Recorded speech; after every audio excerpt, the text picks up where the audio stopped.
Everett. Fritz, welcome to Life on the Rock. And we just had a show with you. I want to get a little bit about your backstory, though, about your upbringing. Do you have a big conversion, or? Uh, yeah, I'd say I did. I grew up cradle Catholic. Grew up Catholic with Catholic parents. They sent me to Catholic schools.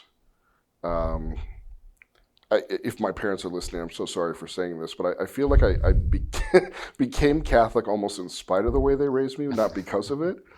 Uh, and it and it's not because they did anything wrong so much as it is that the path that they set me on was not the path that I took. And actually, I would say that about my own kids is that I've learned as a parent, um, this is frequently the case, is that we set up things very nicely for our kids to have success in their life, and then they take a different path. And I kind of stumbled upon, even though I was raised Catholic and grew up Catholic and was in Catholic schools, I stumbled upon a youth ministry because a cute girl asked me to go on a retreat. That was your affinity group, Yeah, right? yeah. In high school, well, honestly, I had just, my dad, we got relocated when I was mid high school, so I had to start all over in a new high school. And so I was just looking to make friends, and This is Chicago area. yeah, this is, I grew up in the Chicago area and then moved to Peoria, Illinois when I was in high school. And not long after I had moved to the high school, and I was struggling with the move and making friends and just it's yeah, a challenge to make new friends in high school. Um, Honestly, a cute girl asked me to go on a retreat, which she had just gone on herself. So it was like she had been on the retreat a month earlier. It was a girls' retreat weekend, and then boys' retreat weekend was following. And I went on it, and it wasn't associated with the school. And what was interesting, the retreat in and of itself didn't change my life, but it was the first time in my life I can recall people giving testimony and witness to the fact that they made decisions in their life based on a relationship with Christ, which I was like, I was 16 years old and I grew up in all things Catholic. And I don't recall, it's possible I just wasn't paying attention, but I don't recall anybody ever giving witness or testimony. And so the fact that people got up, people who were my age, and they would say things like, I used to party all the time and get drunk on the weekends and drugs, and I was suicidal, and then I met Jesus Christ, and everything changed, and I, turned away from sin and believe in the gospel, and there was testimony after testimony like that. That was eye opening for me, and that really for me started the journey. I don't know how much you want to get into it. The cute girl played a role, a significant role. So I'll go into this, so because it's relevant. But it turns out I thought the cute girl had a crush on me, and I was more than happy to oblige. And it turns out that she was just spending time with me because she had gone on this retreat weekend, and she was one of those partiers. And she needed to turn away from sin herself and felt called and convicted by that. And I was the only person she knew who was not a drinker. So she was hanging out with me on the weekends to keep herself out of trouble. And she's now my wife. Oh, So, really? yeah, so Oh, there's, we kind of, over the course of a couple of years being involved with this youth ministry, there was a significant priest presence, Father Brian Brownsley in Peoria, who was the chaplain of the program. He really discipled me and many of my friends who are still like devout Catholics and vocations and different things to this day. And so that was really it was like the retreat, the relationship with my wife, and then a meaningful priest that was just kind of in the right place at the right time to capitalize and guide me during that season of my life. and what did that discipleship of you look like? What did that consist of? So Father Brown's, this was pre Safe Environment days, so pre 2002. But Father Brian Brownsley, he had a rule. He would give out his cell phone number to teens. Again, you can't do this now. And he would say to them, if you need confession, even if it's in the middle of the night, call me and I'll come to you and hear your confession. And he would take us on road trips to a youth group that he had started about an hour and a half away at his previous parish assignment, which was just a holy hour and praise and worship, but the community of young people at that parish were on fire. And so he was just kind of exposing us to, and he had a rule that if you ever had questions about the Catholic faith, he'd said, let's go out to lunch. And he says, rule is Father always pays. Years and years later, when I was an adult, I took him out to lunch and I said, Father, let me get this. And he says, no, Father always pays, because he says, you need to pay it forward to the young people that you work with, not don't pay me back. But that was the kind of thing. It was a genuine friendship, like the kind of thing that you would do with just a friend. Like I had many a lunch with Father where I just grilled him as I was starting to come into my faith. And I would say, I distinctly remember saying something along the lines of, I was watching EWTN last night, and I have all kinds of questions about some of the things they were talking about. So, again, it was right place, right time, but there was an accompaniment to that relationship. And your father was a strong witness to the faith then? Yeah, I just spent last week, my parents live in Kansas now. I live in Colorado. Just spent last weekend with them, and we went to a holy hour together and mass together. And again, they didn't do anything wrong with regards to raising me in the faith, but I don't recall that relationship being the thing that led me into the faith. Although, to be fair, they planted a lot of seeds, so that once things started to connect, all these seeds that had been planted came into fruition. So, my father is a faithful Catholic in fourth degree knight, and my mom's very involved in the parish, their daily mass communicants, et cetera, et cetera. But I think the most important, like I just see it so often with where parents set their kids on a certain road, intending to lead them to heaven, and the kid veers off and does something different. Right. And that's actually the journey that God wants them on, is this road that veers off into something different. Well, I think Jose Maria Escriva said something about, like, the parents give the kids most of what they are today, like they make the saints or something. But what, so you never really got caught up in any crazy worldly thing or thinking or ideology or? I had significant struggles as a teenager with the virtue of chastity. And that was really, the moment I can remember God speaking to me for the first time in my life, I was talking to my now wife on the phone. She was not even a girlfriend at the time, but I was falling head over heels with her. And she told me about being at a party when she was 15 or 16 and how a guy just kept feeding her drinks and essentially attempted to rape her at the end of it. And I was so angry when she told me the story, that a guy would do that and attempt to violate her in such a way that I got off the phone when we were done and didn't know what to do with my anger, and kind of took it to prayer. And this is the first moment I can hear God speak to me in my life. I'd like to say he said something comforting, but he said, "Why are you so angry? You are no different." And that's the thing, is that I had a pornography addiction at that point in time, and a previous girlfriend relationship which was physical only, and became convicted in that moment. I was like, oh, I am not the kind of person. I'm the kind of person that I do not like. Right. And so it was a combination of meeting Christ in that moment and kind of coming to my knees, and eventually that led me on a journey to discover the virtue of chastity. And then subsequently that fed into our relationship once we started dating. But it was it was a compelling moment in my life. This is not where I thought this discussion was going to go in terms of conversation. Yeah. Here, let me just open my journal and diary to you, Father. Well, it struck me, and you mentioned on the show about you were discerning your call in life, and you were sponsoring somebody in RCIA, and you brought them to class that night. The presenter, layman, was talking about marriage, and you said, "That's what I want." Yeah. And Yeah, it was what was it a about it? couple years later. Yeah. I was in college. I was long distance with my girlfriend. We were struggling in the relationship, and I was discerning the priesthood at the same time.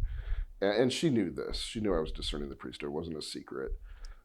This But is your I future. was also like in the middle of a dating relationship with a girl I was madly in love with, and so I was like, well, I can only discern one at a time. Might as well discern the dating relationship.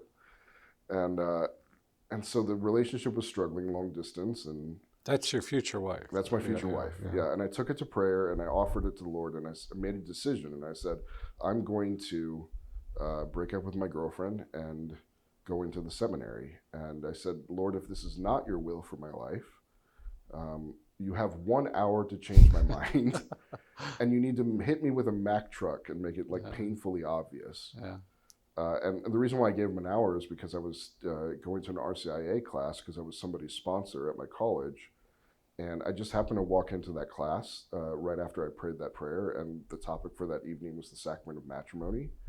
And it was being taught by a man that I deeply respect, who was also a man who discipled me in my life. And his name is Bob Kloska. And one of the most inspiring men I've ever met. And just had a close relationship. Still to this day, I have a close relationship with him. And he spent the time not so much teaching instruction on the sacrament of matrimony, but actually just giving witness and testimony to how his marriage has led him to piety. And he talked very openly about crosses that he carried and how those heavy crosses have taught him how to love. And I distinctly remember him talking about the virtues of poverty, chastity, and obedience, which are vows that religious make, and he talked about how he lived those virtues in his marriage, and I walked out of there saying, "That's what I want to be. Like that's who I'm called to be." And so then I called up my girlfriend and I said, "Hey, I was going to break up with you," which is not a good way to start a conversation. And you know, essentially from there we talked about it and everything. From that day forward, I did not feel called to the priesthood. Yeah. So I knew what I was called to. Yeah. And you went to Steubenville, then Augustine Institute? I went to Holy Cross College in South Bend for 2 years, and then transferred to Steubenville and got my bachelor's in theology, and worked for a couple of years in youth ministry. And then while I was working in youth ministry, did my master's degree at the Augustine Institute. So yeah, that's my educational background. Is Holy Cross Notre Dame, or is that? Yes. Out of the... Yeah, so it's a Holy Cross. So there's 3 campuses there in South Bend that are all across the street from each other. And Holy Cross used to be the Rudy School, where you would do 2 years if your grades were low and you go to Notre Dame. Now it's its own 4-year college, and actually very orthodox Catholic college. But it was run by the brothers, and then the priests ran Notre Dame, and then the sisters ran St. Mary's. So. So yeah, I was in South Bend for. I got football tickets even though I went to Holy Cross and not Notre Dame. So you never made it in for a play though, or anything? No, nope, no, I didn't have any desire to do the Rudy. So, but were you always had an aim at doing ministry? Then is that you're studying all the once yeah, I mean at first it was hey, I think I'm called to the priesthood. But yeah, I knew as soon as I went to college that I wanted to study theology. And then honestly, it became, well, if I'm not called to the priesthood, which I discerned that I wasn't, but I still have this huge desire to do ministry, what is it that I'm called to do? One of the things I love about being a layperson working for the church is the opportunity to specialize. Like if I were a priest, I'd have to do a lot of different things. And in particular, I was probably going to go the diocesan route, which means you're wearing a lot of hats if you're a pastor at a parish. And I like the fact that I have gotten to spend 18 years specializing in the field of working with young people. And so it's more, it gives me an opportunity to really focus and then eventually to teach others, hey, here's what I've learned working in this field, because I've had the opportunity to really just focus on one particular mission territory. And you got married after all the education, or 3 weeks after I graduated from Steubenville, we were married. So I proposed to my wife when we were studying abroad in Austria. I proposed to her in Italy. So on a moonlit night on the beaches of Vernazza, See, you can't top my engagement story, which that's a whole story in and of itself. But That doesn't sound very German. Are you no, German? no, not at all. Yeah, we were on holiday. We were on like our 10-day spring break, and truthfully, I had attempted. This is a long story. It's not necessarily worth telling, but I had 4 failed attempts at pulling the trigger on asking popping the question, because I had a plan and then I aborted the plan because it wasn't what I wanted it to be. And then the Lord just kind of delivered this moment in Vernaza, and so I proposed there. And so, you know Bob Lefnesky? I do. I don't know if he knows me, but I know him. Yeah. I know the Lesnevskys in general, because a whole bunch of them are involved with Vagabonds or founders of Vagabond. Yeah. And I'm very familiar with the work of Vagabond Missions. Well, I think he graduated. He and his wife graduated from Steubenville. They got married right after, and they just went right into ministry, like in New York City. Right. Right. They do tremendous work with Vagabond Missions. I mean, essentially urban, city youth ministry. So, and he's a guy that walks the walk. Is one of the, I guess you could say, the principles of doing missionary work. And I really do believe that youth today is a mission field in and of itself. It's you got to learn the language and you got to gain the trust of the culture. And so I love the fact that Bob has sleeve tattoos just up and down his arms, because he looks like the people that he ministers to, and part of that is intentional from a standpoint of like, you got to gain the trust of the culture. So well, he had a funny story because he grew up in the suburbs of Philadelphia, I think, and but he was here. We just interviewed him like a few weeks ago, and he went into the wrong guest house by mistake, and they had 2 ladies there who were guests of the network, and one of them screamed because he's covered with all these tattoos. Right. He comes in there. That's funny. Yeah, I've seen him at a couple of fundraising functions. He's wearing very long sleeve shirts covering up the tattoos because it's not necessarily the right function for him to look all tatted up. So. Well, he said people just come up to him, ask him about his prison experience. He said, "I've never been to prison." But I was just talking to a priest friend of mine in Phoenix area, and he's very quick. He's very funny. He can hold your attention, and he had successful youth ministry. Then he talked about it broke up at COVID. He tried to bring it back to life after, and he just had trouble like reaching the kids. And I look at your personality, doesn't struck me as my imagination, usually what you think of. But what does discipleship, does it demand those kind of gifts to appeal to stereotypical appeal to youth, or what works in discipleship? I'm really glad you brought it up and framed it in such a way that I don't look like your typical. I used to. This is the wear and tear. I know those listening can't see, but I'm bald and put on some weight. So, but yeah, there was actually a time where I spent probably the first 5 years working in youth ministry, trying to be that stereotypical, get up on stage, be dynamic, give a great presentation, have a lot of fun, and then I realized about 5 years in that wasn't the thing that actually makes disciples. Did your wife help you with that insight? What, to look cool to teenagers? Yeah, I mean, just to a certain extent, yeah. I mean, there was a time when I was young working in the field, but I don't know that I'm any less effective now. In fact, I'd probably say I'm much more effective than when I was doing that kind of thing. You don't need, and my hat's off to those who look like that and give the dynamic presentation, et cetera. You don't need to do that in order to have an effective youth ministry. And you don't need big budgets and paid staff to do effective youth ministries. I realized at some point that the most effective part of my ministry and the part that I was most passionate about was the small group or even the one-on-one conversations with teens where the Lord was really working on their hearts, and I just had an opportunity to be there and cooperate with it.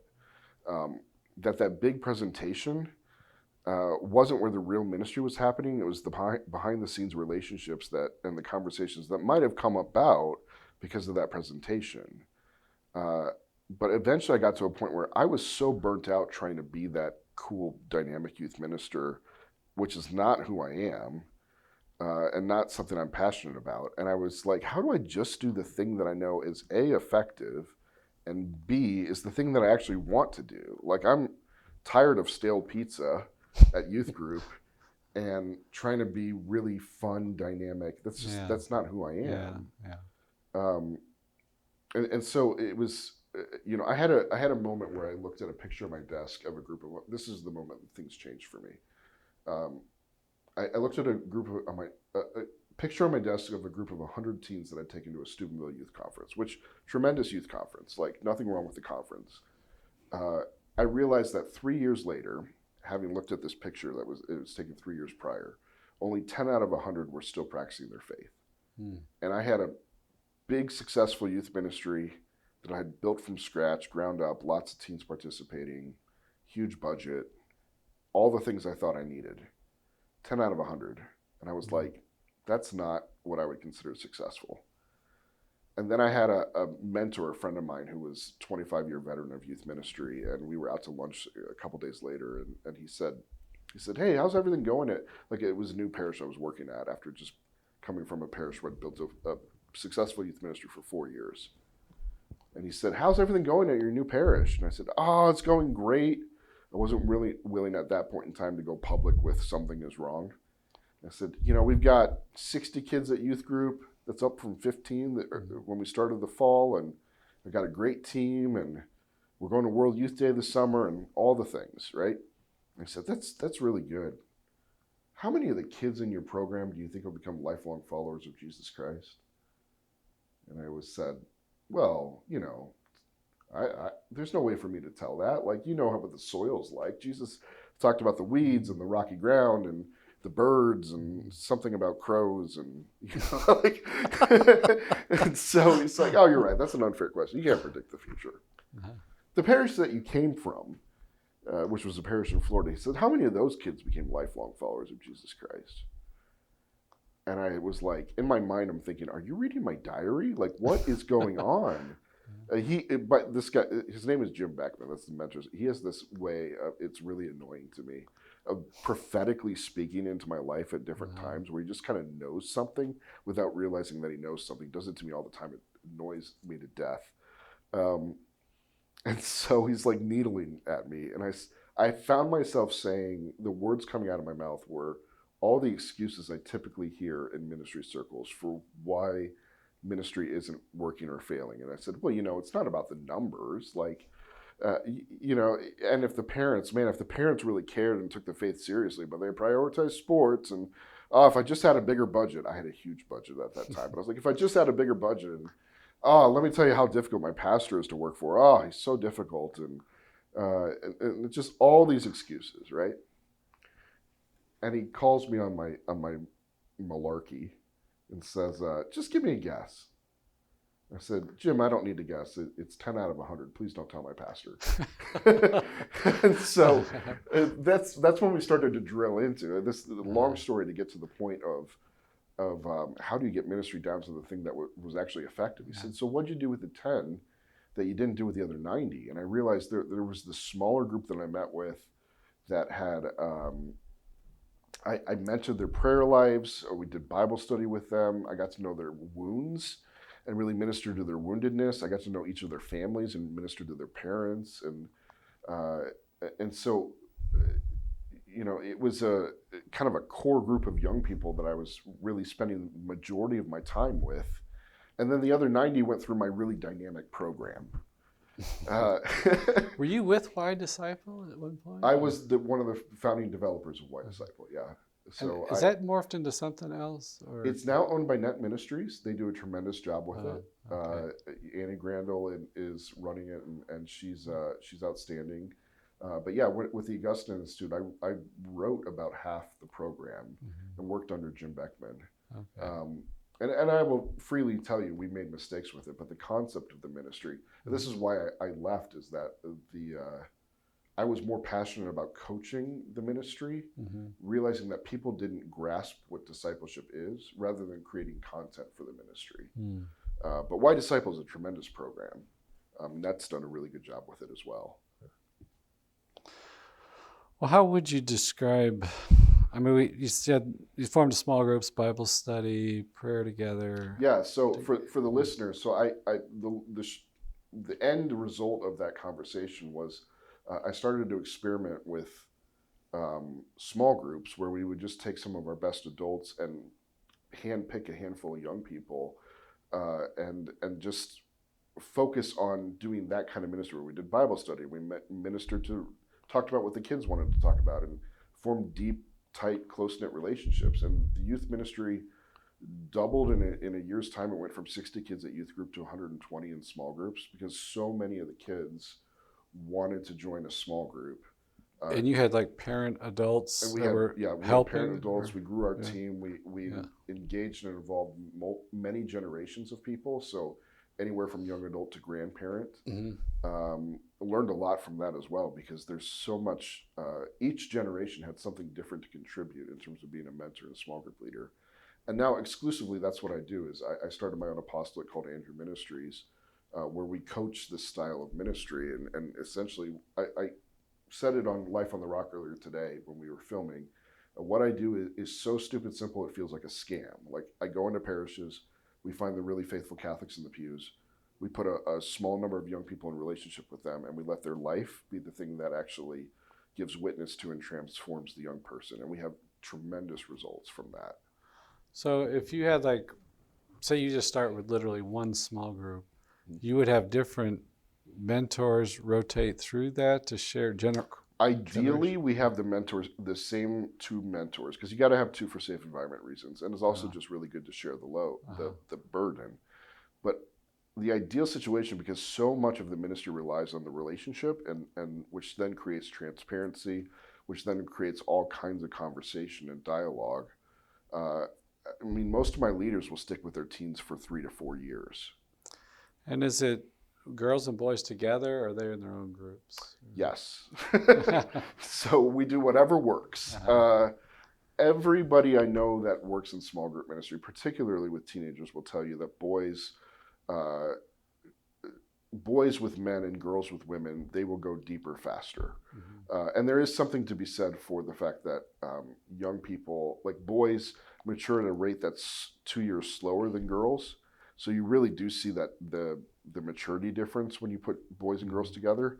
That being said, some of my most successful small groups have been co-ed groups that have been led by married couples, in particular for teens that may be coming from broken families, to put them in a situation where they get to see a really devout married couple and how they interact with each other can be really transformative and healing for them.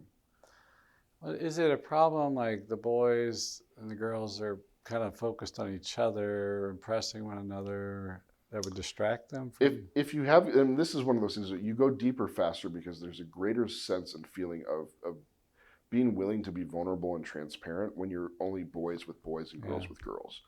The nice thing though is that like when you have teens in particular that don't know how to date or don't know how to be friends with somebody from the opposite sex, and you put two adult leaders in the middle of that and they can help the teens navigate creating those relationships with each other, it can be really, really healthy. The key to it is putting the adults in the middle of a dynamic that you think, oh, this could go south. But the leaders are the ones who are making sure that it doesn't happen. So you really got to vet these guys you put in there. Yes. A fair amount of the work that I do in the beginning with a parish is, one, talking to them and helping them to understand that there are devout, faithful Catholics, and I truly believe this. There are an enormous amount of devout, faithful Catholics that are sitting in the pews with no mission. And that if you were to invite them into mission and say, hey, could you give an hour or two a week to a small number of teenagers? If I gave you a little bit of training and a little bit of structure, you'd see the transformation that takes place. So I'm a firm believer that the people that you need to run the ministry exist in your pews. And if they don't exist in your pews, like you don't have real devout Catholics, you have a much bigger problem than Yeah. youth ministry. So So, a fair amount of them is identifying the right people, inviting them forward, and also vetting them in the process. yeah. So yeah, that because like today too, you got like predators around that are just seem like off the charts. So you have to some. I mean, obviously you Well, do. but predators, I mean, to that effect, and granted, everybody who does youth ministry has to go through background checks, safe environment training, etc. And you're putting two adults in with teens, but we don't do any open invitations. I always strongly discourage the parishes. I'm like, please do not do a pulpit announcement asking people to come forward. Yeah. That's when predators come forward. Yeah. Is when you say, hey, we really need help with X, Y, and Z, opportunity to work with young people. What you're doing is you're going in and you're saying, who's the daily mass communicants? Who's the devout Catholics with a young family? Who are the young adults? Who are the grandparents, etc.? Who are the clergy members in your parish? And you're saying, would you be willing to take an hour of your week and spend it with this handful of teenagers? So it's more of a personal invitation to come forward because you say, I see the way that you live your life and it's inspiring. Right. I think it can make an impact on the life of a young person. And how do you handle, say you got like a group of young boys, and how do you handle discussing the chastity issue? Because I wonder about that, like, you know, just in terms of even legally, you know, if some, you know, I wonder, you know what I'm saying? Well, so you can almost always count on that subject matter coming up in the first year. Because what we do is we teach our leaders to follow the questions that the teens have. So we usually start them all in the same place with like, here's the first 5 meetings that I want you to do. But during those 5 meetings, I want you to be listening to the kinds of questions that they have. And when they're asking questions about how can we really trust the Bible, or I don't even know any of the stories of the Bible. I don't know what Father's talking about on Sunday when he's reading the gospel and the readings. Okay, now's the time to do Bible study. If they say, I struggle with the existence of God, I don't even know if he exists. Pick up Mere Christianity by C.S. Lewis, do a book study on it with them. You can almost always count on church sexual teaching coming up in the first year, in which case you say, okay, we're going to study theology of the body together, or something to that vein. And then the other thing that I teach my leaders to do is part of the goal of the group is, and this really is, I mean, it's as old as Socrates, it's the Socratic method in teaching by asking questions. But part of the goal of the group is not so much to give them the right answer, but to ask the right questions so that they discover the right answer. And there's an art form to it, but how do you get a chastity discussion going? What I love about teenagers is if you ask a bad question, like one that doesn't engage critical thinking, I call them blank stare questions. Like if you give a bad question to a group of adults, they'll try to work with it and they'll have a superficial conversation. If you give a bad question or ask a bad question, one that doesn't engage critical thinking to teenagers, they just stare at you blankly, which I love because then I know, oh, let me rephrase my question. But like a blank stare question is, how do you live out the virtue of chastity in your everyday life? Blank stares in a room full of teenagers. What I like to do is I'll say something along the lines of, your friend Susie, I said this on Life on the Rock, I always pick on Susie. She's always the first name out of my mouth. She's been dating her boyfriend for 6 months. And he has said it's time to bring their relationship to the next level intimately. You're 16 years old. And Susie comes to you and asks you for advice. Like, what do I do? What do you tell Susie? Now, you're going to get all kinds of opinions around the room. And so one teenager might say something along the lines of, why'd you wait 6 months? Like, I don't get why that's such a big deal. Or another one's like, oh my gosh, like I would tell her, stay away from him, like dump him. Or another one, you're going to get opinion. And I usually just let the conversation go. Yeah. And then from there say, well, let me tell you what I've learned in my 40 years on this earth, and give you a little bit of a witness on my own relationship with my wife and the virtue of chastity and so on and so forth. And this is why the way I live my life this way lines up with what Jesus said because of X, Y, and Z. And you kind of navigate it that way. Yeah. Well, like say young boys struggling with pornography, masturbation. Can you talk to them about those things, or is that? I just wonder sometimes. You know what I'm saying? I've had quite a few quite a few boys in my groups that have talked to me privately about it. My first recommendation is usually confession. I think some training goes in to direct them to where they need to go, Right. particularly if you're not equipped to deal with it. Yeah. But honestly, like, where else is it going to come up? Right. Because if it's not, the fact that they would bring something that they're probably embarrassed about, or they feel some sense of shame about, or something up in conversation with you, suggests that they trust you. Yeah. To the point of saying, "Hey, I trust you. I need help here," etc. And then it's kind of up to, okay, let me give you some guidance. Let me teach you what I've learned, and let me direct you to resources that are probably better equipped. Yeah. Otherwise, where else is it going to come up? Yeah.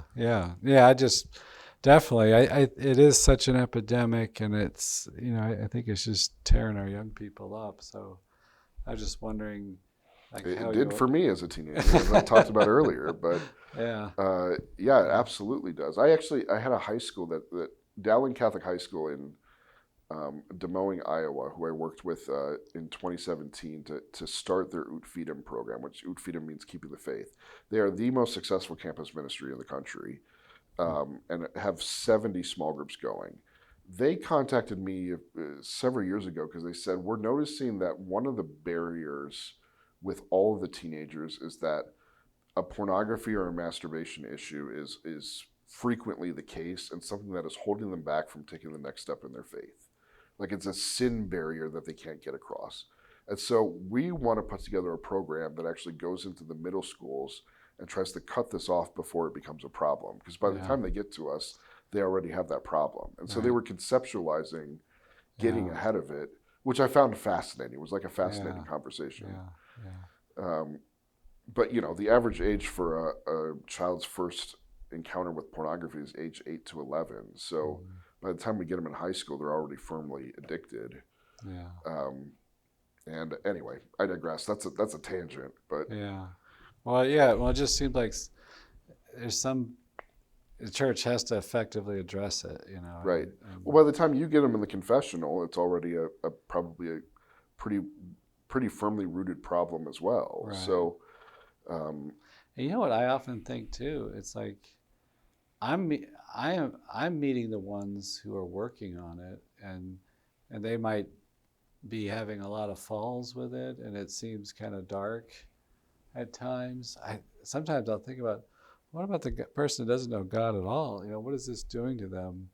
They're not having confession, which gives them absolution, but also grace to heal the wound of the sin and strengthen them to fight it and everything. I just think of that whole block of people too that are just out there. Hey, since we're going down this rabbit hole, I'll tell you, Kelsey Skoke, who used to work for Focus, and she's a speaker and author and writer. I love the way that she phrases it, is that when she's coaching frequently young women who have fallen to pornography and masturbation and created this problem, she will say her first goal essentially is to try to take the shame out of it, because Satan very easily, he becomes the tempter, and then once you fall to it, he becomes the accuser. Right, and he's very good at that. And so she says, okay, when was the first time that you encountered pornography? And it's usually 8, 9, 10, 11, 12, 13, whatever the case may be. You are not mature enough at that age to know what to do with what it is that you are seeing, and how to process it, and so on and so forth. And so, we already know it releases dopamine in the brain. It does certain things, so it's addictive in nature. So they keep coming back to it. They don't have the maturity to deal with it. They don't have the necessarily thought process to say, let me go to my parent and actually start to discuss what I'm seeing and process this in a healthy manner. And so by the time you are finally in a place where you're processing, you're already firmly addicted. So she said the first thing she tries to get people to admit to themselves is, this is not something that happened. This is something that happened to you. That it's almost like a form of sexual abuse at a young age. It's happening at an age where you are not capable of handling this, what you're seeing. Right. So this is something that happened to you, and then it grabbed you, and subsequently, like, now you are responsible now to get rid of it. but you need to be able to forgive yourself and forgive the shame that you feel of like, okay, there's work to be done.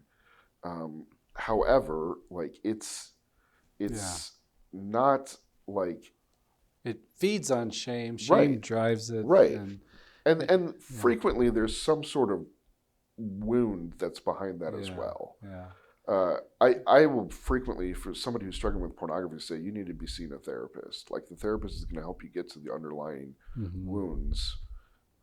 Preferably a Catholic therapist that agrees with that this is a problem. But I think of that famous scene in Good Will Hunting. Have you ever saw it? But mm-hmm. yeah, the big moment. Robin Williams, the therapist, is telling Matt Damon. He said, "It's not your fault." About Right, he's acting out in a violent way, but whatever. I don't remember what happened to him growing up, but it was.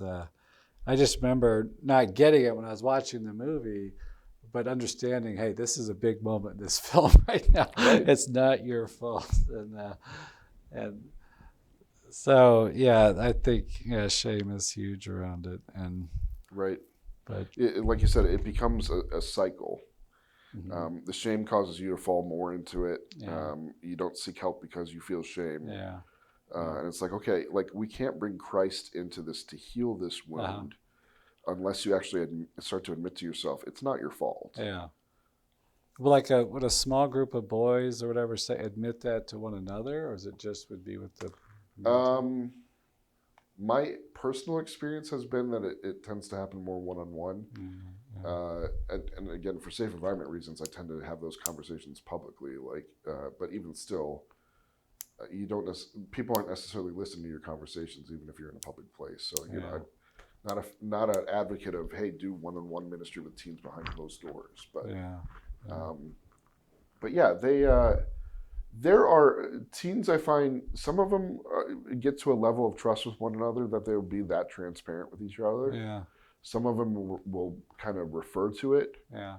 Um, Certainly at college age, I feel like they're willing to be upfront and with each other. Yeah. Because I think today too, and I don't know what it's like out there, but in terms of it being a topic discussed, uh, a lot is out there about it. I think to destigmatize it, Right. and so I mean a lot of secular people are talking about it, and views of women and stuff, especially that suffer to the pornographic culture and all this stuff, and but also, are the teens like in maybe a small group? Are most of them from intact families? Are they? Well, I mean, I've planted these kinds of ministries all over the country, Mm-hmm. so it really depends on the area. Yeah. It's what I find. I'll say this. Sometimes I will get a little bit of flack of, are you trying to replace the role of the parent? And I say, absolutely not. Like every parent that I know, myself included, who have teenagers, will tell you, I'm completely overwhelmed. And so the idea of having another meaningful adult in the life of their child, one that they can have conversations with and trust, that in this pivotal moment in this kid's life, that kid might be more willing to talk to a mentor than they are their parent. That's actually invaluable to most parents. Yeah. I do have some parents that actually lead their own teenager small groups, but that requires a unique relationship where you can create this level of transparency. So, and then for teenagers that come from broken families, the idea of a meaningful adult and a mentor in their life is something that is very attractive. I spoke about it on Life on the Rock earlier, but at least I think I did, that all stats point to right now with teenagers that the number one thing they say they're looking for is either a closer relationship with their own parents or a meaningful adult in their life. Yeah, It's something like 92% of young people are looking for that. When we think they're in a stage of their life where they're pulling away from their parents, it's actually the opposite. They'd like to be closer to them. What do you tell parents to help foster that? Well, so I'm a believer. One of the reasons why I'm such a big advocate for youth ministry, I've had people that have said to me, and I disagree with the sentiment that if fathers, for example, were really stepping into their role as spiritual leaders of the family, youth ministers would be obsolete. And I don't know that that's necessarily the case. I think that most families are looking for some semblance of support and ministry for their families within their parish community. That absolutely parents are the primary educators and first catechists of their children, but that doesn't mean that they're not looking for the larger church to support them in their role. So honestly, when we start small groups, the most successful strategy that I coach parishes in is before you make the pitch to a young person of will you join one of these small groups, you actually make the pitch to their parent. Because if their parent is not supportive of this relationship that you're trying to build and knows and understands the value that it has for the kid, they're not going to prioritize it. And if the parent doesn't prioritize it, the kid's not going to. Right. But two, it's because I want the parish leadership, whether it's the volunteers, the youth minister, whoever, to actually be fostering a relationship with that parent where it feels like a partnership. Because it is a partnership. Like I want a relationship between parish and parent.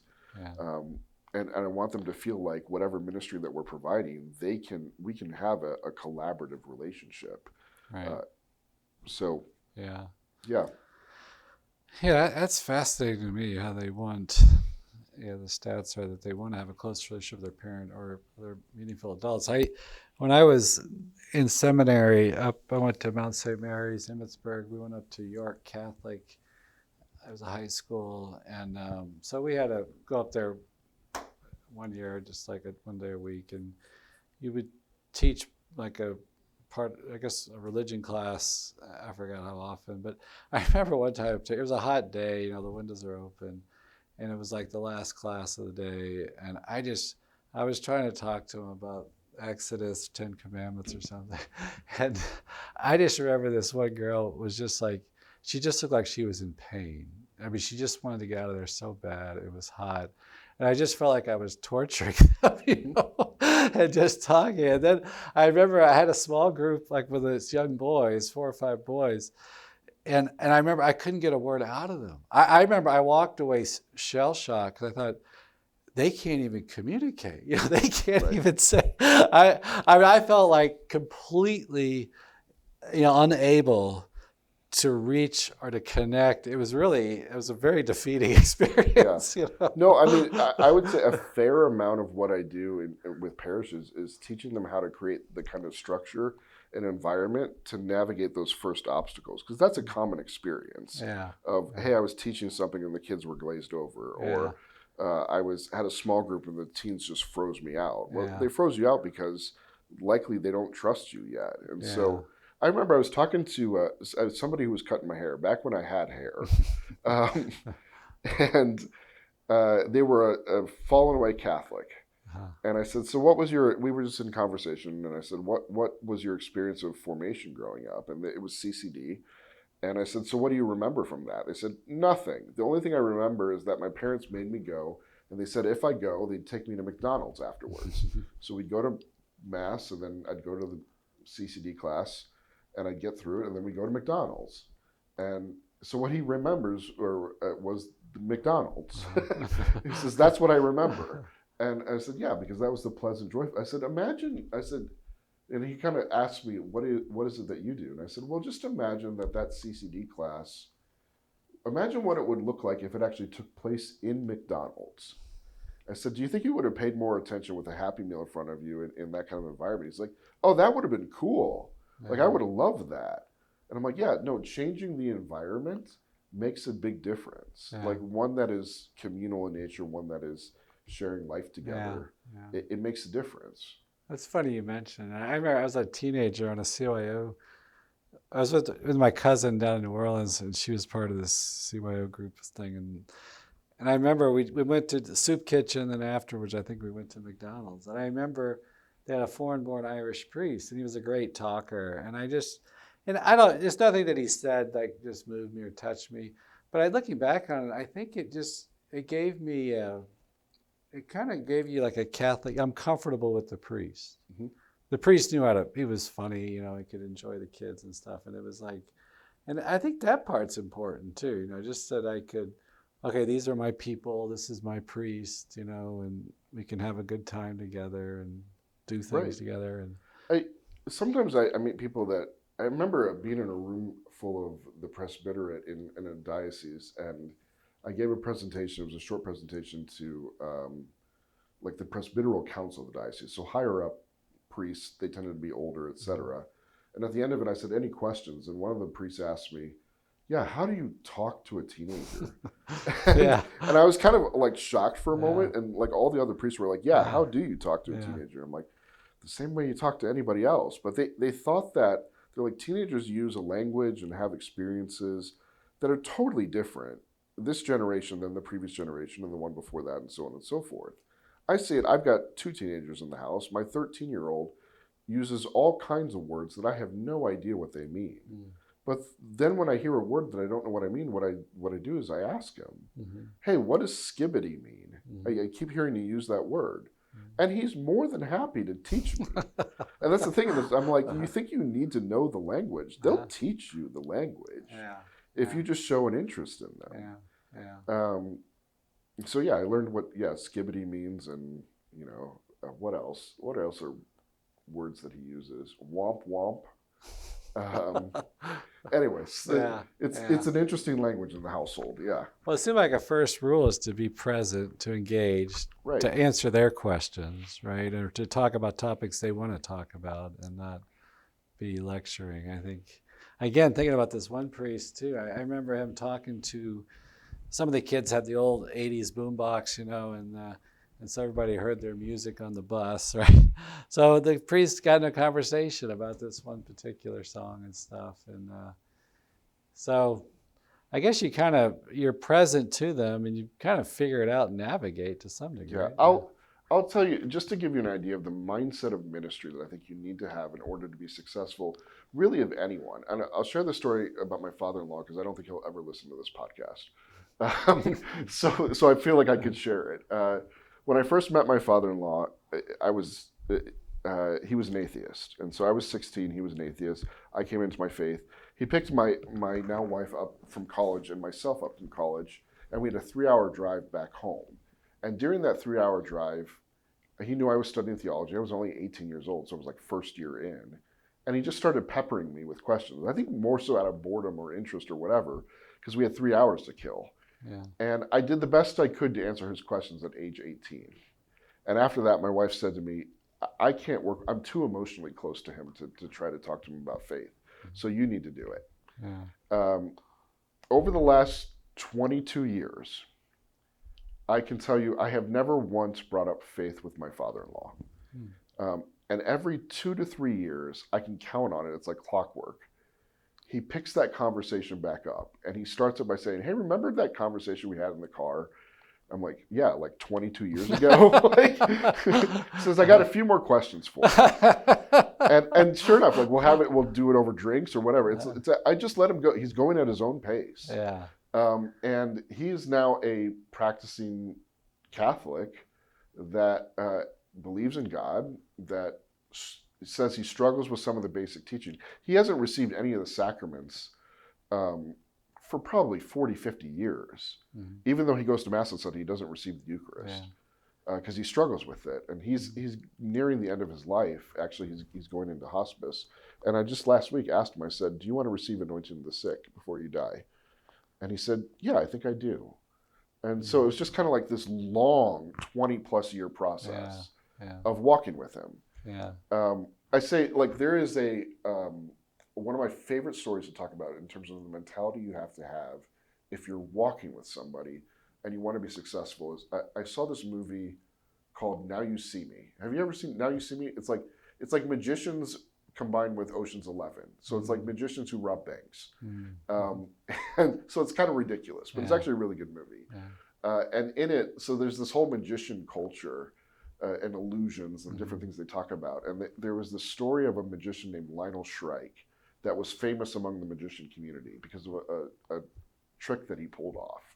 And as the story goes with this trick, some politician came to town and he was a young teenager. He asked him if he could do a card trick for him. And he did like sleight of hand. He made the card disappear. I think he had the politician write his name on the card, and then he made it disappear, or whatever. And the politician went on his way. But the goal was not to wow him with this card trick. The goal was to get him to write his name on the card, because what the magician did, Lionel did then, is he took the card and he stuck it into the knot of a tree, and he left it there for 17 years. And over the course of 17 years, the tree like grew around it, grew large, etc. The knot filled up, and the card's just in the center of this tree. 17 years later, that same politician comes back, and at this point, Lionel Strike has a reputation. He says, "Can I do a magic trick for you?" And using like a sleight of hand, he makes sure that he pulls the exact same card out of the deck, that he signs his name in the exact same place that he did that 17 years before. He used sleight of hand and he made it disappear. And he said, "Your card is now in the middle of that tree." And they cut down the tree, and everyone was amazed. They said, "How did he get the card into the tree?" Not realizing that the card was not the same card. It was the one from 17 years prior. Right. So he had this 17-year plan to make this one card trick work. Yeah. And I'm like, that's the kind of patience you have to have as an evangelist if you really want to change somebody's heart. Yeah. Is walking with them for 17 years if it takes that much. You made a great point to me earlier. I don't know if it was on the video, but I've preached on the road to Emmaus many times in my priesthood. But you made the point that Jesus is walking with them the wrong way. The wrong way. Yeah. What's happening is in Jerusalem, and they're walking away from Jerusalem. Yeah. And when they are converted, they see him in the breaking of bread, they return to Jerusalem. So they reverse direction. So Jesus walks with them the wrong way. And so that is a powerful message. I think the point that I was making earlier was so many parents ask me, what do I do with my adult child who's walked away? And I say, one, you have to let them. Yeah. And realize that that's part of their journey actually back to Christ and going to be part of their glory story, even if it means that they don't come back to the faith until after you die. And you have to come to peace with that. But two, if you can, walk with them. Yeah. And accompany them. And that doesn't mean correcting them. That means letting them fall away. Because like I did with my father-in-law, I'm like, I got time. Yeah. Every 2 to 3 years, I'll let you pick it up at your own pace,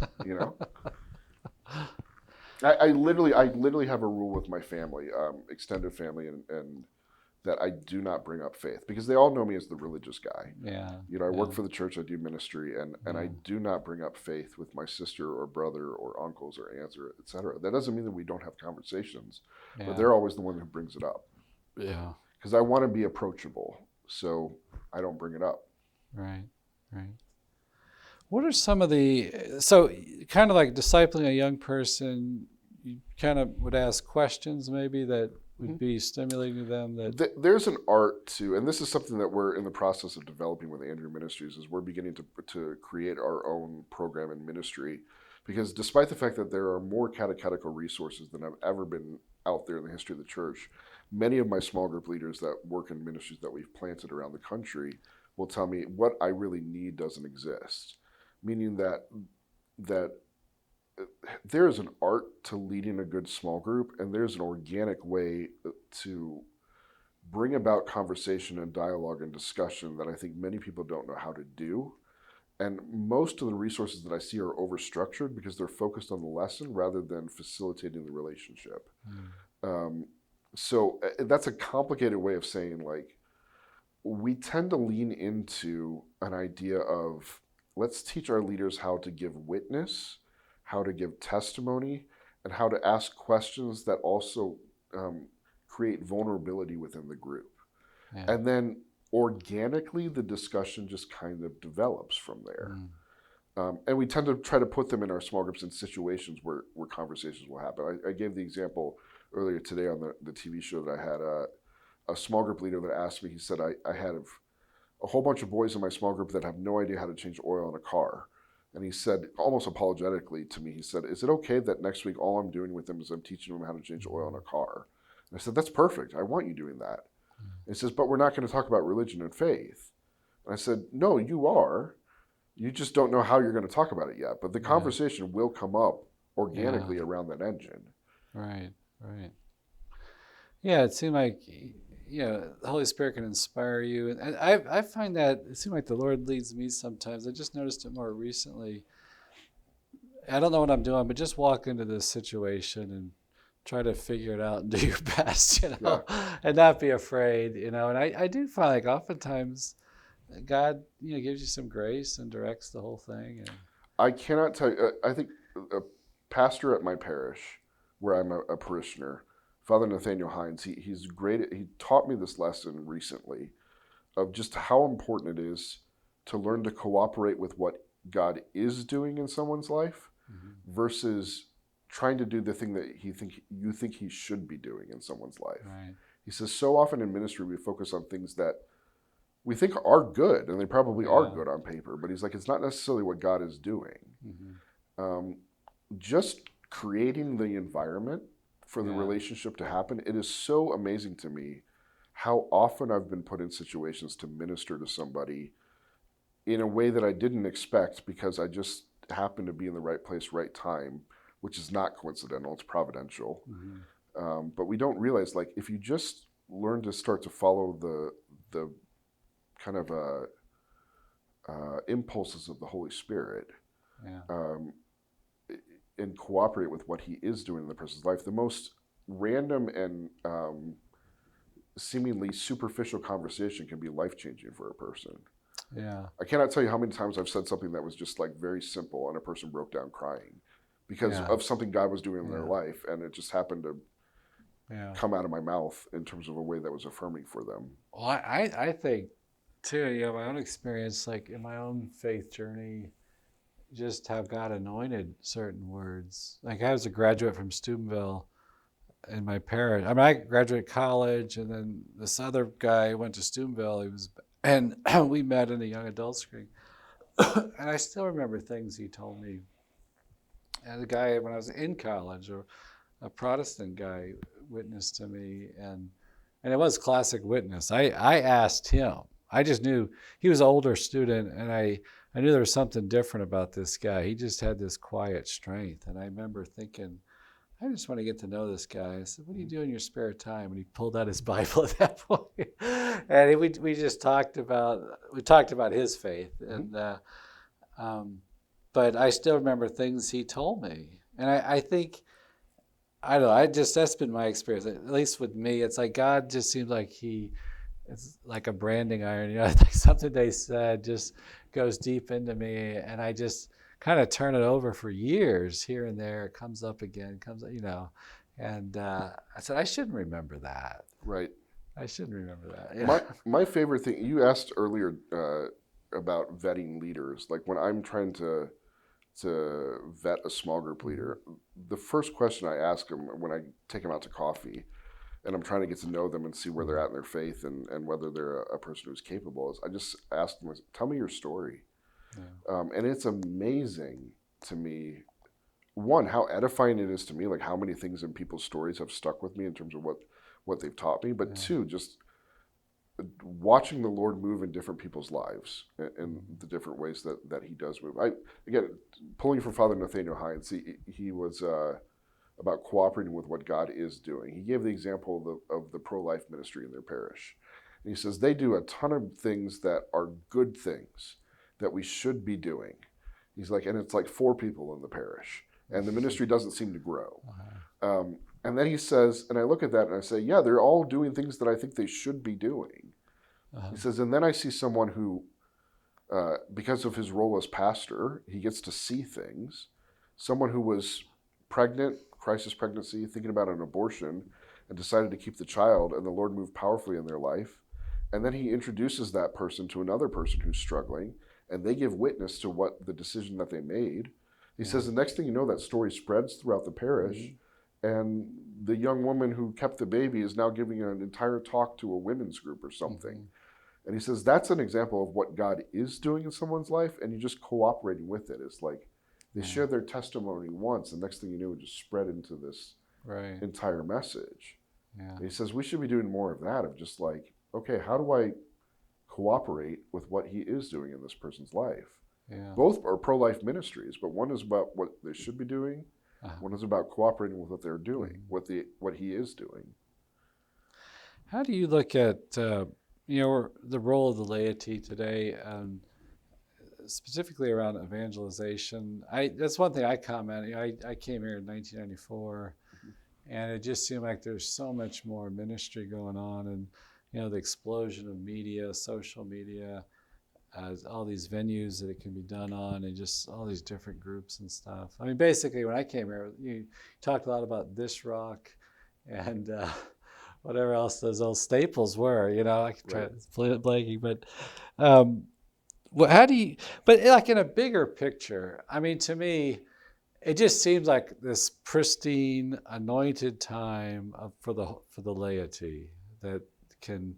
And I think America does that well with all our corruption and bad stuff we spread throughout the world. I think we witness. I don't think we build maybe communities as well as some of the Europeans, but I think in terms of just grunt, muscle-driven evangelization, But, well, there's I don't have enough of a pulse on what things look like globally to know what the laity looks like around the world. I have some sense of it, but at least in the United States, I mean, we have lay-run movements. Like I live in Denver. There's a new apostolate starting in Denver every 5 minutes. Right. Like between what happened post-World Youth Day and then the fact that Archbishop Chaput was a magnet for ministry. He just said yes to everything. And then you had some big ones like Focus and Augustine Institute and others that had a lot of alumni that then stuck around, and they all started their own ministries and apostolates. We have a lot of ministry in Denver that is run by lay people. And they a big message in Denver is about like, this is really the fruit of the new evangelization. I really think it is. Like the new evangelization that has been talked about by previous popes, and it wasn't, John Paul II championed it. He wasn't the first one to talk about it, but it really is, the heart of it really is lay people. And I think that there is such a desire to serve in the church. People like myself who all I want to do is serve in the church. I have a huge heart and passion for the mission of the gospel, and yet I'm not called to the priesthood, and knew that very early on in my life. I was like, okay, so Lord, where else are you asking me to serve? Because you're not getting rid of me, So there's an enormous amount of energy, and I think I said to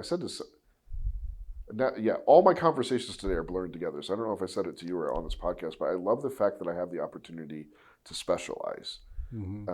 Whereas if I were a priest, I would be wearing lots of different hats. Right. And so that's what you get to see, and I feel like in lay ministry is there's innovation, there's opportunities to specialize, there's collaboration and support, and you see it a lot in the United States.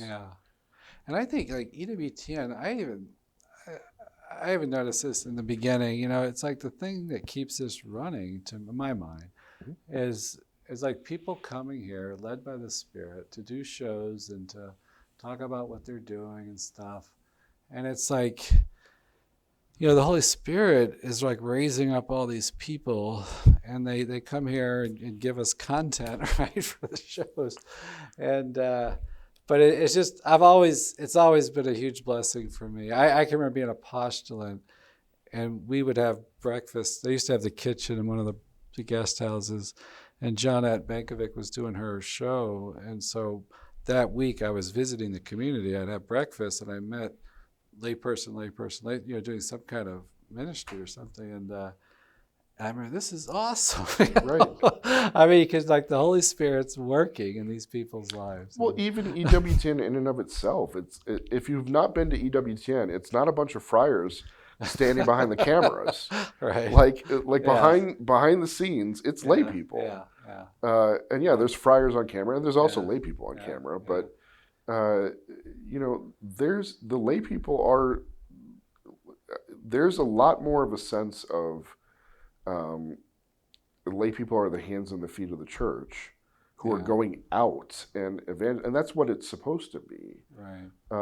And there's a sense of that in the United States, more so now than there used to be. I think it's fruit of Vatican II. I mean, that was a big thing that was discussed at Vatican II. Right. And I've been told that by Europeans or Canadians even say, well, we look to you all for hope, Yeah. like in the United States. And I mean, it just seemed like people like, Jason Everett, Chris Stefanik, and these people that just seem to get such traction and connect with people. And, like God has raised up some just sort of Michael Schmitz, and Barron. I mean, Barron's Mm-hmm. just knocking it out of the park, these days. But so I don't know. It's an amazing. I was amazed. My friend Katie Prejean McGrady, who, I mean, you probably know her by name at least. I remember her telling me when she was abroad in Europe, doing something at the Vatican as a representative or ambassador of the United States, was in preparation for the Synod on Young People. But she got to meet people from all over the world as part of this collaboration, and she said it amazed her how much around the world people look to the United States, particularly in the area of Catholic media. Yeah. Because what we're producing here isn't necessarily produced Right. outside the United States, or at least not at the volume and level. And she Right. was like, oh, I just took so much of it for granted because I'm Right. around it all the time. But I didn't realize, like, in Zimbabwe or in Brazil or in, Yeah. Portugal or whatever, they're listening to this intently. Yeah. I was in Australia, I think, for World Youth Day, and I was walking across the field, I guess where they were camping out. I don't remember, but I remember it was at night. But this priest from Africa yells at me. He was like 30 yards away, and he said, "Father Mark, we like watching." I forgot what country he was from, but it really struck me, because I thought, what do I have? How do we connect to people in Zimbabwe or whatever? It's like, yeah, it just astounded me, that I don't know. It just seemed like our cultures would be so different and our Right. experiences so different. It's like, but I guess the gospel speaks to everybody. There was a group of people that I ran into and then had lunch with when I was at the National Eucharistic Congress in Indianapolis back in July, which was a tremendous conference. And they were from Australia. Like, they had come out they worked at the Archdiocese of Melbourne, Australia, and they wanted to come out and observe the Congress and bring back the ideas for their own Eucharistic conference or youth conference that they were doing. Yeah. Number one, they were floored. They were like, every major Catholic name is here. We're like, yeah, because a lot of them are from the United States. And so they were floored by that. And were you a speaker there? You were. I had the opportunity to be on a panel discussion and a breakout session. So I joked with people. I said, I'm here for 5 days to speak all of 4 minutes. But, that's how much time I got really on the panel. But it was good, and it was a great excuse to be there at the Congress itself. And what was your? I was there too. And what was your impression of the takeaway or the impact? I keep getting asked that question. The value of it. My biggest this shows where I work, though, in the church, but the most encouraging thing from everything about that Congress, and I've been to so many conferences, I'm sure you have too, and at some point it's just kind of like, yeah, I've heard this, I've seen this, etc. Like, I've been to so many conferences. That felt different. The Congress felt different, at least to me. Everything seemed to be focused on the message was spot on, the presentation was spot on, the focus was on Christ. Everything was multi-generational. It was multi-ethnicities. It all seemed to blend together well. And I was like, I have not seen a conference like this that I can think of. And then when they brought the team up on stage to give them recognition, Tim Glimkowski and his team.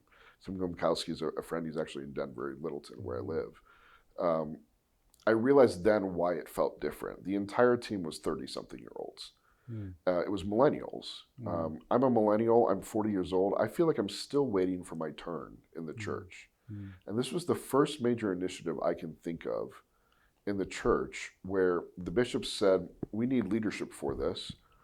And they turned to my generation, a younger generation, and they said, here, it's your turn to lead. You do it.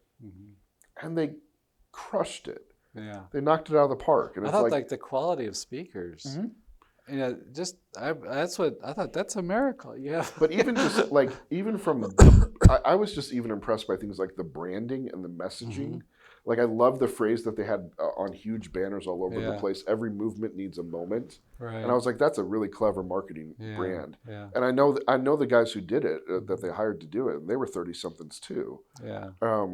And the thought process of things like taking the local Catholic church across the street from the stadium and turning it into an adoration chapel. Yeah, that was really really clever. Yeah. And then right outside of that was a grill and picnic area for families. Yeah. That then turned into a beer garden at night for young adults, because at 9 or 10 p.m. when the program ends, everybody else is going to sleep, and the young adults are like, it's only 10 p.m. Like, so they turned it into a beer garden. Like, there were things that were thought out as part of the conference that I thought were just really innovative and well thought out. Yeah, I forgot what's the name of that church, St. Luke's, or what I don't remember, but it's a beautiful kind of Gothic style church, and and they'd have adoration during the day and night, and they even had all night, I think, for a couple. Well, to have, I mean, you need a large space for perpetual adoration for 60,000 people, so they took an entire church and turned it into a perpetual adoration chapel. And then what they did is that they canceled all masses during the at that location. And all the parishioners were told, "Here's free tickets to the Congress. Go there for Sunday Mass. We're taking your church and we're turning it into an adoration chapel." It was very clever. Yeah. Do you know that one of those organizers that the Bishop Cousins recognized was a young woman? I'd hoped to get her on the show. I'm forgetting her name, but anyway, I remember he got choked up when he introduced her. And she was clearly this person that was in the background, kind of organizing and stuff like that.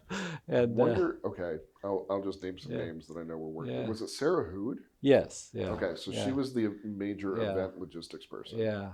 Steubenville alum. Yeah. I was in Austria with her brother. She used to work for Life Team.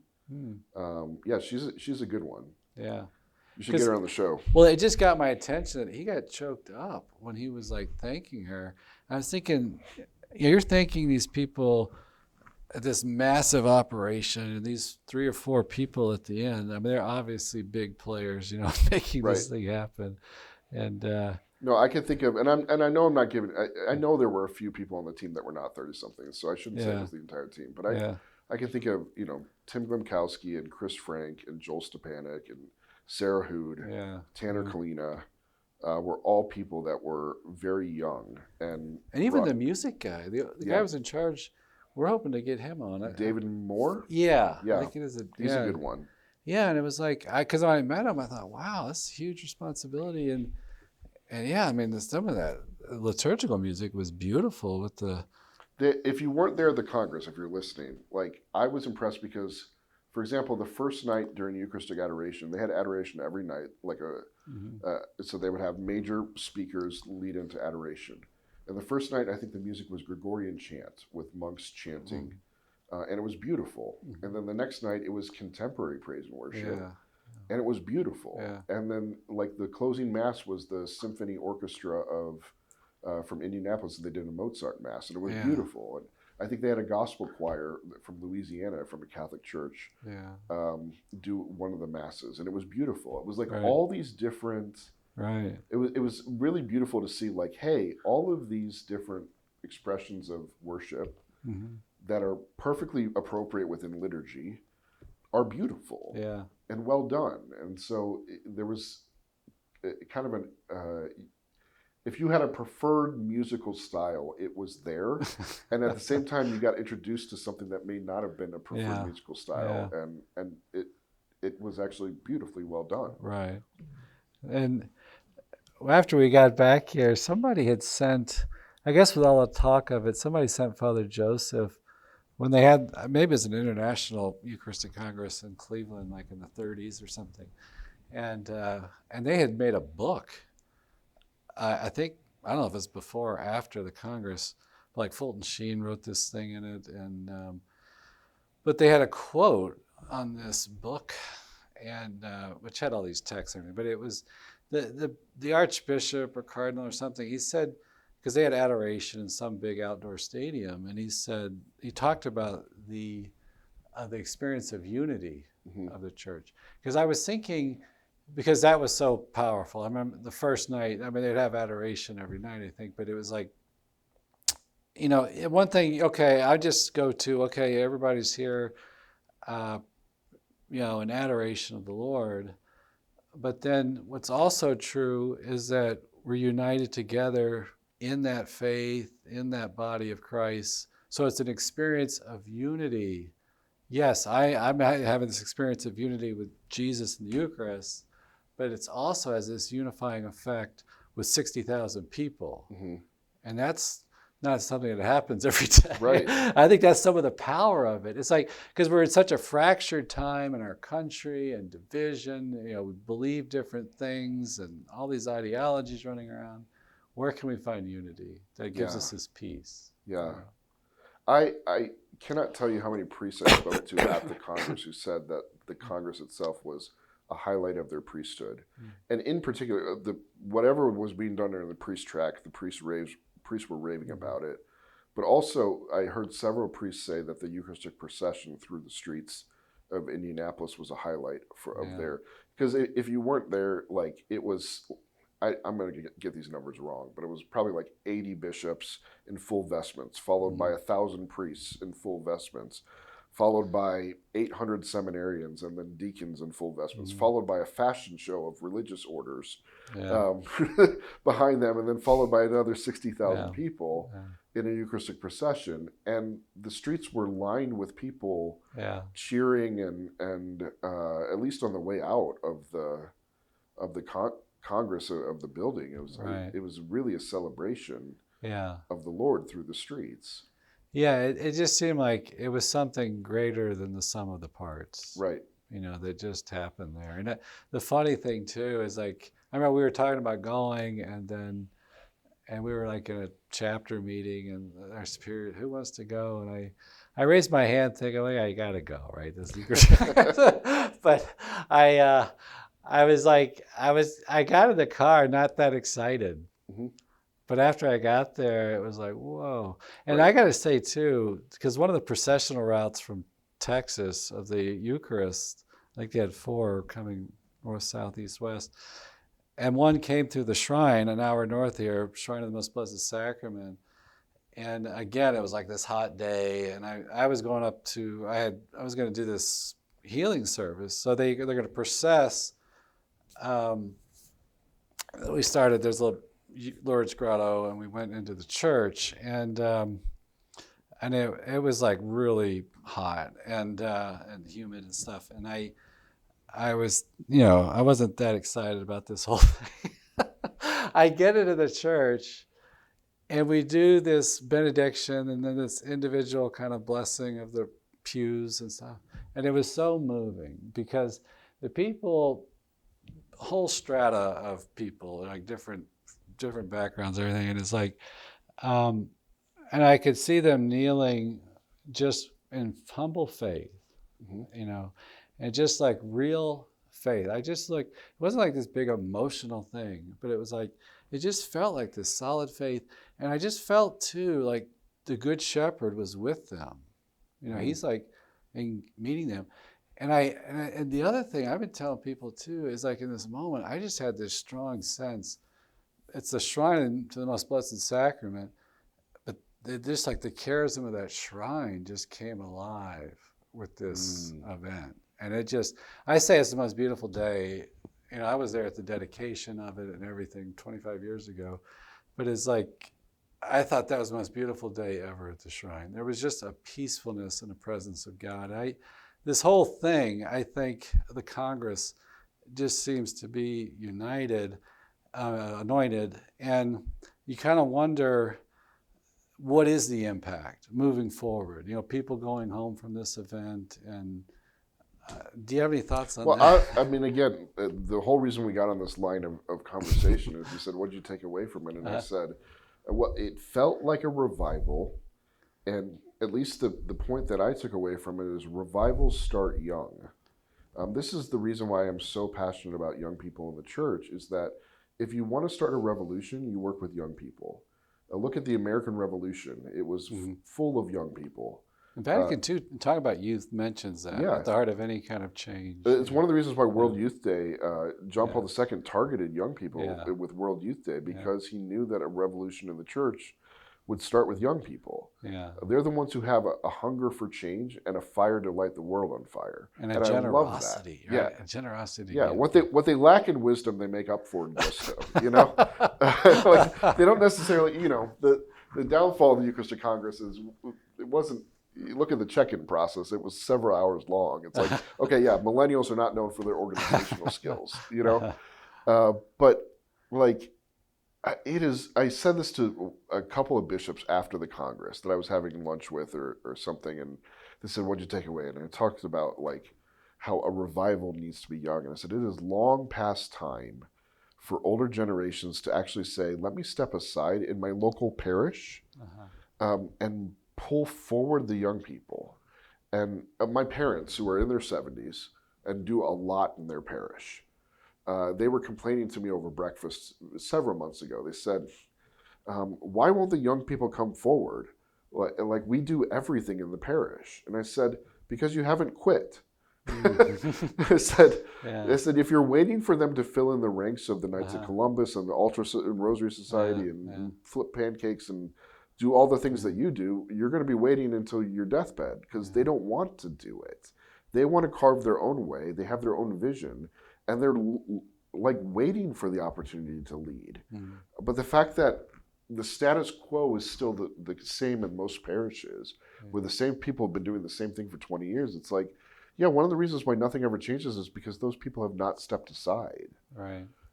If you want to know why nothing changes in Washington, D.C., look at the age of our congressmen and women. Look at the average age. It's all white hair. And it's like, that's why nothing changes. And so I was saying this to a couple of bishops. I said, pull the young people forward. Don't just involve them in your pastoral councils or your different things. Give them the reins and let them lead. Yeah. And you'll see a revival happen. Well, let's give a shout out to your organization. I know you need donations, you need financial support. How can they contact you? Or... Sure. Andrew-ministries.com. There's a click to donate on the page. We are at a point with our apostolate where we are bursting at the seams in terms of requests. I currently have requests for services in 6 different countries. We're trying to build a program and mechanisms and different things to work with a lot more parishes because we're at capacity in terms of who we can work with, which is a really good problem to have. But yeah, Andrew-ministries.com. You can learn more about our apostolate and what it is that we do and how we make impacts with people. Yeah, you're doing such good work, and obviously you've made such a strong case for the importance of young people, and where so often it's easy maybe to give up hope or whatever, but you're effective, right, in winning souls for Christ. So keep up the good work. Thank you, Father. Thanks for having me on the show. Yeah.